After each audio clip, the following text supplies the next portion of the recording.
Hey there, it's Kathy. I just wanted to let you know that you can listen to History of the 90s early and ad-free on Amazon Music, included with Prime.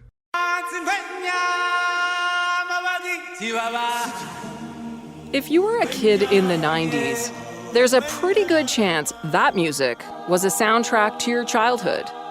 You probably also learned your first Swahili phrase, Hakuna Matata. The original Lion King was released in 1994, and it was the highest-grossing movie worldwide, making nearly $1 billion and beating out other classics released that year, including Forrest Gump and Speed. So how did a movie that the studio never really believed in, that overcame incredible adversity many times over, go on to become a worldwide cultural phenomenon, a record-setting animated movie, a billion-dollar musical? And now it's being introduced to a new generation through a live-action remake. I'm Kathy Kenzora, and this is the History of the 90s, a podcast about a decade that changed the world. On this episode, the story of the ultimate underdog, or I guess maybe undercat? This is the little-known story of the Lion King. High above the English Channel, on a flight from London to Paris in 1988, Disney bosses Roy Disney and Jeffrey Katzenberg were chatting with producer Peter Schneider. They were on their way to the premiere for the animated film Oliver and Company. As they chatted, they threw around some ideas for another animated film when someone suggested a coming-of-age tale set in Africa with lions. By the fall of 1988, a treatment for the film had been submitted to the studio. It was originally called King of the Jungle, but when everybody realized that lions actually live in the savannah and not the jungle, the name was changed to The Lion King. This was all part of the Disney Renaissance. After years of taking hits at the box office, Disney decided to return to making musical animated films. But it wasn't like the old-fashioned musicals. These new films would be more like Broadway productions. Between 1989 and 1992, they released The Little Mermaid, Beauty and the Beast, and Aladdin. All of them massive hits at the box office. Things were going well. It seemed Disney was back on track. But the head of Disney Animation, Jeffrey Katzenberg, said it was time to up the ante. Katzenberg decided that Disney should produce one animated feature per year. Although Walt Disney had similar intentions for his animated features during the 40s, this had never been done before. So to keep up with this new aggressive release schedule, Disney would have to make 2 movies at once. That meant Lion King went into production at the same time as Pocahontas. Lion King was scheduled to come out first. It was really just going to be a filler to tie people over until Pocahontas was released, which was the studio's real #1 pick. There were tons of signs it was the favorite. Pocahontas had a bigger budget, $55 million. That was $10 million more than The Lion King. Disney hired Mike Gabriel to direct Pocahontas. He'd already co-directed the popular Disney film Rescuers Down Under. Meantime, for Lion King, Disney hired 2 first-timers, Roger Allers and Rob Minkoff. Both of these guys were well-respected for sure, but they were brand new in the director's chair.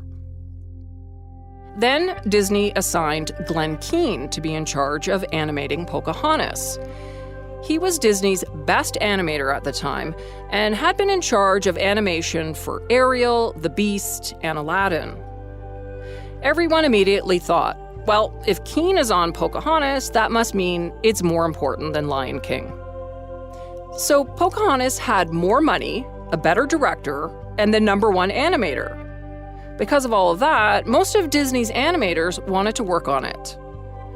Then there was also the issue of the Lion King story. You see, this was the first time that Disney made an animated movie musical based on a completely original screenplay. It was untested. No one knew if people would respond to a story about talking lions. Pocahontas, on the other hand, was based on an incredible true American story, one that people were already familiar with. It was described as West Side Story meets Romeo and Juliet meets Dances with Wolves, while Lion King was, well, it was just a weird creative experiment. Legend has it that animators were invited to a wine and cheese party where artwork from Lion King and Pocahontas were on display. As they sipped their drinks, they looked at sketches of Simba and Pocahontas. They had to decide which project they wanted to work on. The most experienced animators picked Pocahontas. They wanted to be attached to a guaranteed hit. The less experienced animators were left to work on The Lion King, an untested, unknown story of a talking lion cub that would most likely end up being a dud. There was one exception. Andreas Deja. You may not recognize his name, but you definitely recognize his work. Who is beautiful as me. Gaston. So I'm making plans to woo and marry Belle. Jafar. Just where did you say you were from? And of course, Scar. Why, if it isn't my big brother descending from on high to mingle with the commoners? Deja signed on to Lion King because of his love of the 1967 Disney film, The Jungle Book. He didn't care that Lion King was the underdog. Most of the animators on Lion King were part of a new, younger generation of animators, and this really opened up an opportunity for them to prove themselves. They were stoked to work on Lion King, and the split of animators into a Team A on Pocahontas and Team B on Lion King set the stage for a major rivalry. The rivalry intensified when Jeffrey Katzenberg assembled a breakfast meeting of animation staff from both movies. In an interview with Refinery 29, one of the animators, Tom Bancroft, said that Katzenberg told the crowd that Pocahontas was going to be a home run, while Lion King would just be a base hit. Disney wasn't even sure if Lion King would be a success. Katzenberg told the directors he'd just be happy if it made $50 million. His comments didn't sit well with the Lion King team. They were mad, rightly so. From that day forward, they had something to prove. That chip on their shoulder, well, it drove them through a myriad of challenges as they worked to create an unforgettable film. Before animators could get to work, they needed a story. And honestly, well, The Lion King, it struggled a bit. At one point, it didn't even have music. And instead, it was going to be more like an animated National Geographic special. Can you imagine a whole lot of David Attenborough instead of a whole lot of Elton John's music? In fact, in earlier drafts of the script, Scar was not Mufasa's brother. He was just another lion with his own pride who wanted what Mufasa had, and it wasn't until much later that someone suggested that, hey, maybe Scar and Mufasa should be related. That's when writers realized that having them related actually gave the story certain parallels to Shakespeare's Hamlet, so they decided to run with it. Those elements included a prince, a murderous uncle, close male friendships, and exile, just to name a few. Writers even thought of going so far as to have Scar say, "Good night, sweet prince," to Mufasa before he launches his brother off the cliffside to his death. But instead, they went with a much more powerful and truly villainous line. Brother, help me!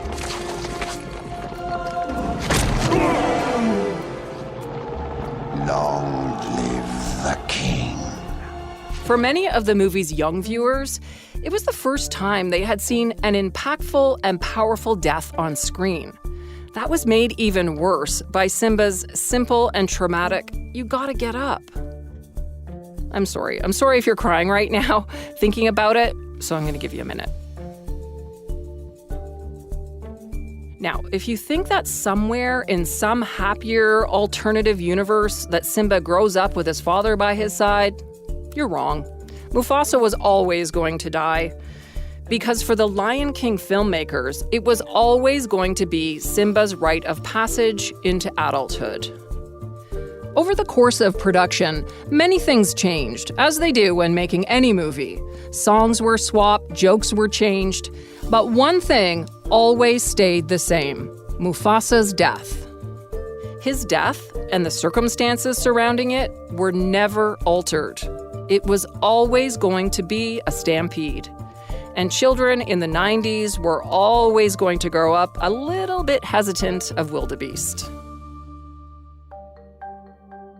The story they landed on is a pretty complex one.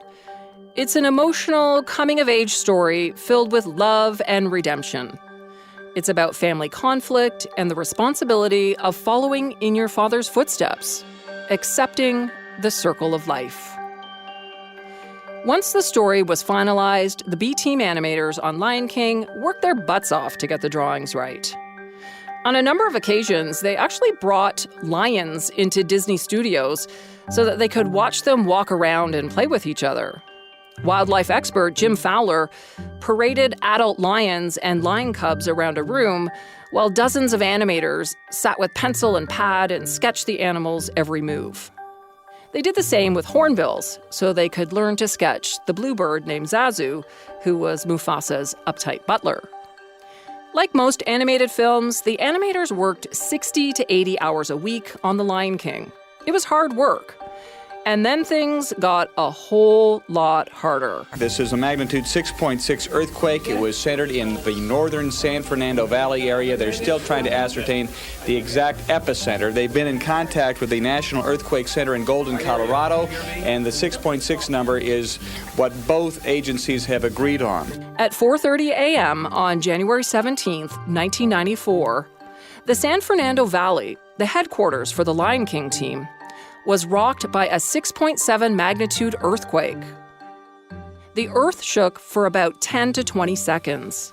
The big thing is do not panic. I don't know about you, but I felt a real strong jolt for about 15 seconds. But it was a strong jolt unlike any I've ever felt. 2 massive aftershocks followed. Both were magnitude 6.0. This is a rather strong aftershock that we are feeling right now at 5:26. You're looking at a live picture. And my goodness, that one certainly came through strongly. The quake was devastating. Almost 60 people died and over 8,000 were injured. In addition, property damage was estimated to be $13 to $50 billion, making it one of the most costliest natural disasters in U.S. history. Buildings collapsed and highways crumbled. And that meant that no one on the Lion King animation team could get to the studio to work.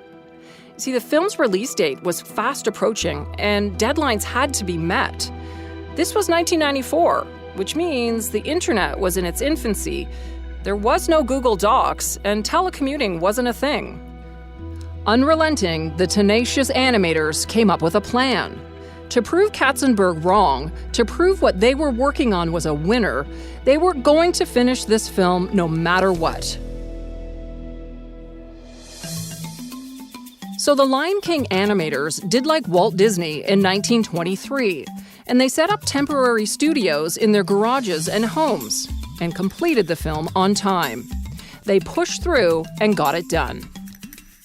Setting the scene on the Pride Lands and the sense of harmony among the species was absolutely imperative. So that's where creators focused. That famous opening scene, the Circle of Life.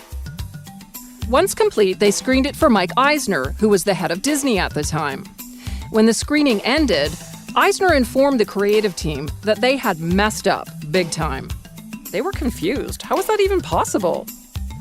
Eisner turned to the team and he said, the problem was, now the rest of the movie had to be as good as the opening. He actually loved it. Now the pressure for the B team was on. And that scene, it became the trailer for the film. It began with red text on a black background. Next summer, Walt Disney Pictures will present its newest animated feature. What follows is the opening song that begins the story. And then they ran the opening, Circle of Life scene, in its entirety. It doesn't seem that crazy, right? But think about it. When was the last time you saw that happen? It was the first time Disney showed just one scene. The whole trailer was just one scene from a movie, and there wasn't even any dialogue in it. Normally, trailers include, obviously, a bunch of different clips with lots of dialogue to help explain what the movie is all about, but not this one. At the end of the Circle of Life scene, that simple black-on-red font returned. It said, "To be continued, June 1994. Go back and watch it now, and you'll see exactly what I mean. It is still just as powerful. It was impossible to watch that trailer and not get excited. It promised something new, bold, and highly emotional. On June 24th, 1994, when the movie opened, it became an instant classic and a runaway success. Both the audience and the critics loved it. It was the highest-grossing film of 1994, and it currently remains the 35th highest-grossing film of all time. And it is the highest-grossing hand-drawn animated film in history. Here's what's crazy. The Lion King's success, it isn't just from the box office. Prior to Lion King, other films had bigger box office successes, but none could match the multimedia marketing muscle of The Lion King. Lion King-related merchandise generated $1 billion in total sales in 1994 alone. And it's estimated it's made $13.8 billion in total since then. If you think Frozen merch is everywhere, you have no idea how big Lion King was. As Simba ruled the movie's Pride Lands, the merchandising and licensing team was the roar heard around the world. In nearly every toy and department store, and in most homes with school-aged children, the Lion King ruled. Simba and company were everywhere. Everything from clothes, candy, toys, and games, to sleeping bags, lunchboxes, and stuffed animals. Lion King merch was such an instant hit, mostly because of the main character. When that trailer for the movie dropped, everyone immediately fell in love with that huggable and adorable lion cub. There was so much hype around the movie that Lion King merchandise started selling months before the movie even opened. Toys R Us started stocking over 200 Lion King items, like stuffed toys, playsets, and collectibles, at the beginning of April. The movie wasn't set to even open until June 24th. But buried deep in the glowing reviews were some criticisms about the movie that have continued to bubble under the surface until this day. So let's take a look at some of those.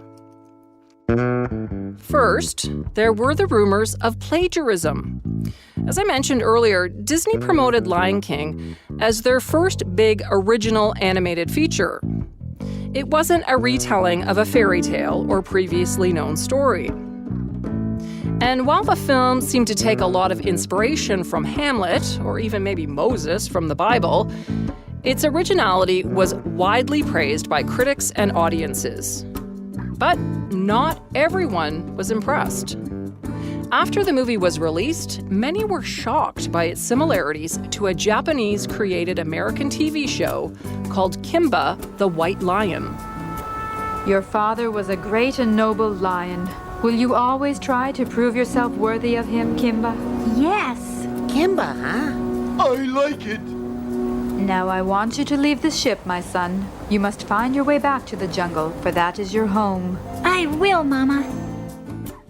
That cartoon about African wildlife began airing in the 1960s, and it was based off the Japanese manga comic called Jungle Emperor, which was created by the legendary godfather of manga, Osamu Tezuka. The similarities between the two are pretty undeniable. While Simba has Zazu, a hornbill, who desperately tries to keep him out of trouble, Kimba also has a bird sidekick named Polly Parrot. The villain in Kimba is Claw, and he's nearly identical to Simba's menacing Uncle Scar. There's even a double for the wise baboon Rafiki, only in Kimba, he's called Daniel Baboon. Finally, both franchises use the death of a parent as a central theme. Disney has flatly denied any connection to Kimba the White Lion. Lion King co-director Rob Minkoff told the Los Angeles Times that he had no knowledge of the 1960s cartoon or the manga comic it was inspired by. Minkoff did work as an animator in Japan in the 80s when the manga comic Jungle Emperor was still hugely popular, but there's no proof that he had any knowledge of it at the time. Roger Allers, the film's other co-director, said that he could certainly understand why Kimba creators would be angry if they felt their ideas had been stolen. He said if he was inspired by Kimba, he would certainly acknowledge that inspiration. Despite Disney's denials, the Kimba controversy led to petitions and protests from animators and fans who felt that Disney should officially acknowledge Tezuka and Kimba. The kerfuffle was even parodied in a 1995 episode of The Simpsons. The lion Mufasa appears in a cloud with a message for Lisa. You must avenge my death, Kimba. I mean, Simba. And actor Matthew Broderick, who was the voice of adult Simba, admitted he was initially confused about the role. In a 1994 interview, he said when he was first hired for the job, he thought they meant Kimba the White Lion because he had watched the cartoon as a kid. For what it's worth, Osamu Tezuka didn't sue Lion King.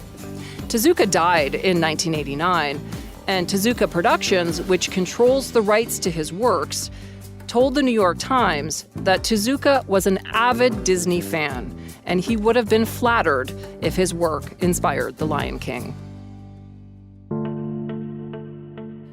Okay, let's face it, any film of this size is bound to draw some controversy.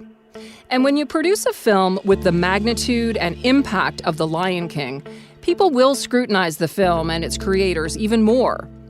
And you can't talk about Lion King controversies without bringing up the hyenas. Remember Shenzi, Banzai, and Ed, Scar's comical henchmen? Hey, shut up! Will you knock it off? Well, he started it. Look at you guys. No wonder we're dangling at the bottom of the food chain. They're involved in the second and third bit of criticism. Criticism that, believe it or not, came from the world of science, more specifically, zoologists. When the movie was in production, a team of Disney animators spent several days observing and sketching captive spotted hyenas.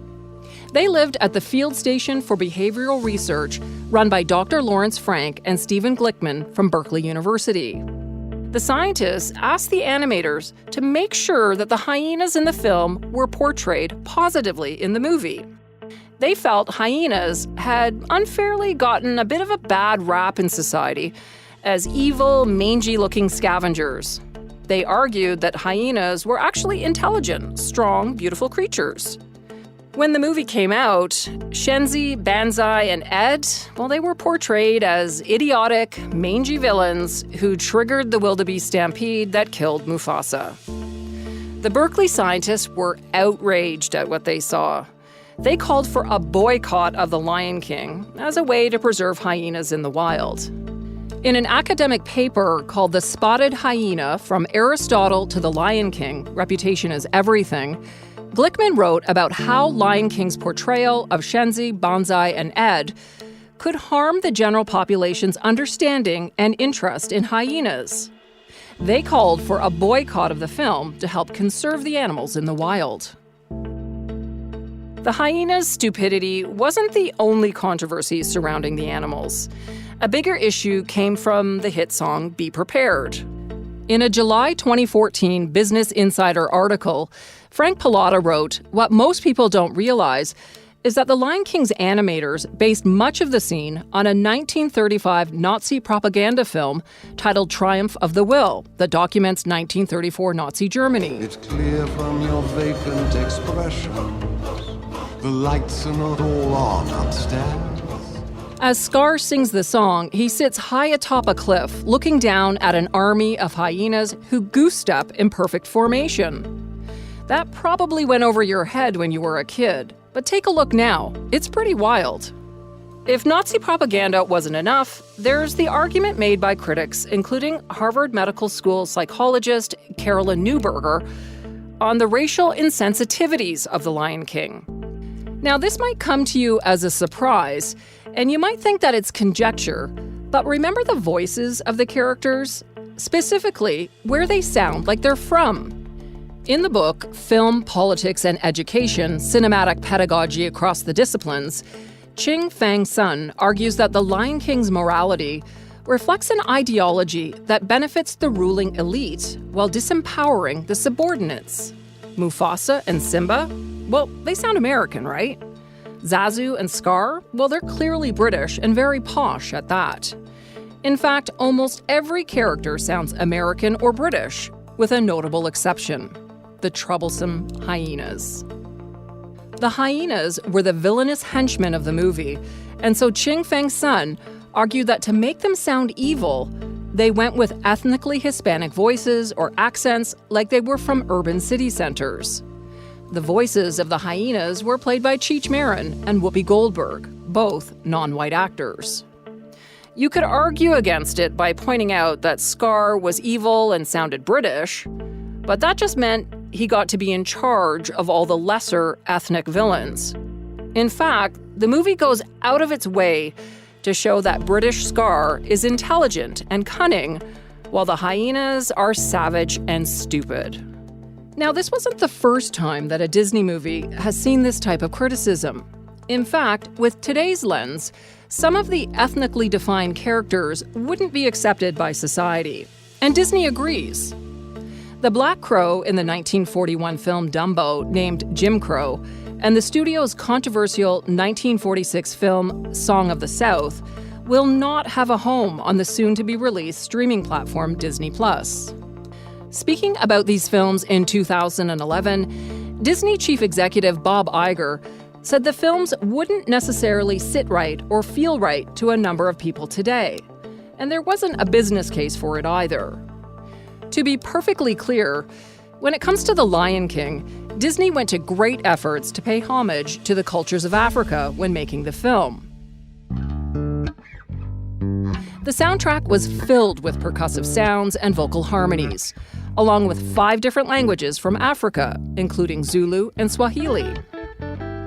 A crew of animators and art directors also traveled to the Serengeti Plain in East Africa to research the landscape, art, and culture. They wanted to make sure they captured the look and feel of Africa's beauty and natural color palette. The result was beautiful, hand-drawn scenes of Tanzania in gorgeous gold, green, and yellow hues. Not all of The Lion King was hand-drawn. Some of the movie's important scenes were accomplished thanks to groundbreaking CGI technology. There's one scene in particular that's especially amazing. I'm so sorry to bring up the wildebeest again, but remember when that entire herd came barreling through the gorge towards Simba and Mufasa? It was like a waterfall of wildebeests. That scene would have been nearly impossible to complete by hand, so animators turned to a fairly new technology at the time to help them out.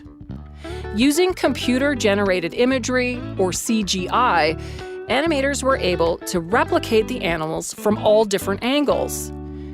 The technology was so new that they had to create a brand new program that would allow them to control the herds of animals so they wouldn't bump into each other.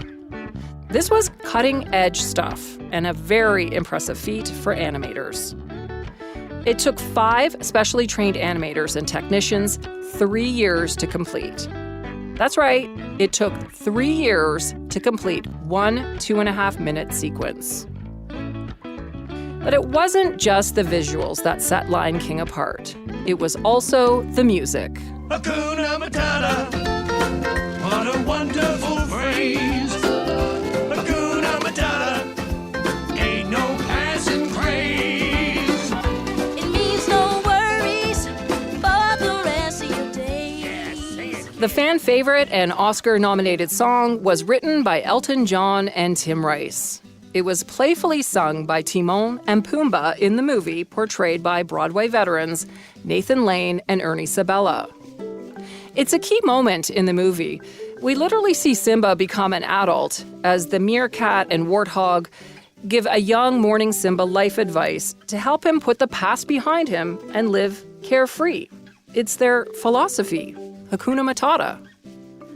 Hakuna Matata is Swahili and roughly translates to no worries, no problems.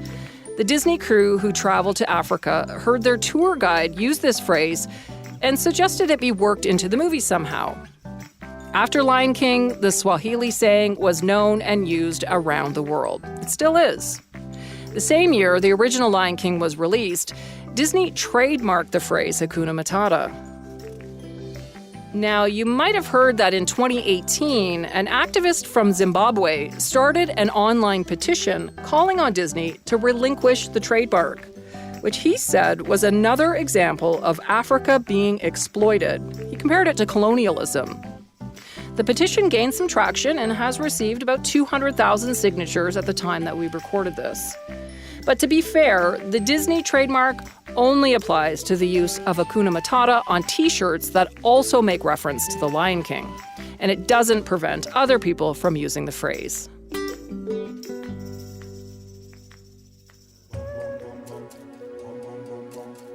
There is no denying the roar of the Lion King is mighty. The live-action film released this year has big paw prints to fill. As you watch what film critics are calling a landmark visual experience with a very diverse cast, which includes no other than Beyoncé and Donald Glover, know that there are major changes to some of the characters, including the hyenas.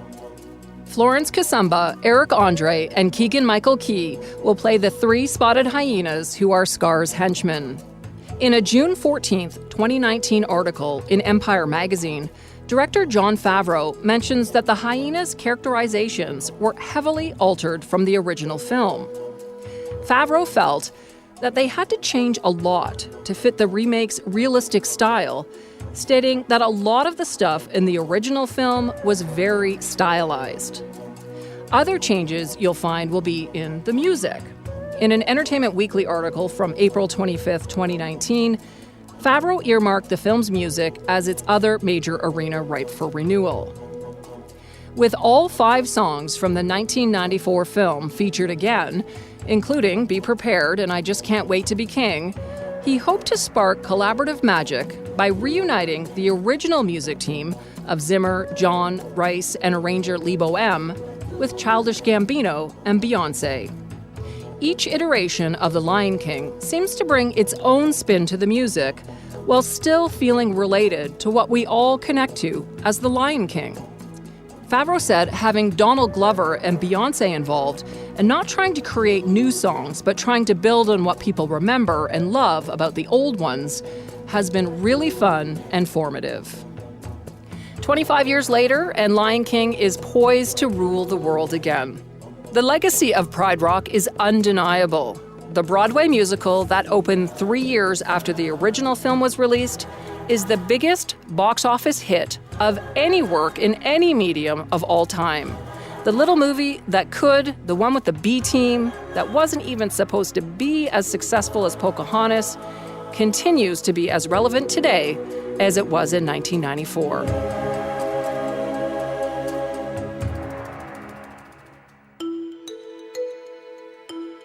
Thanks for joining me on this journey through the Pride Lands.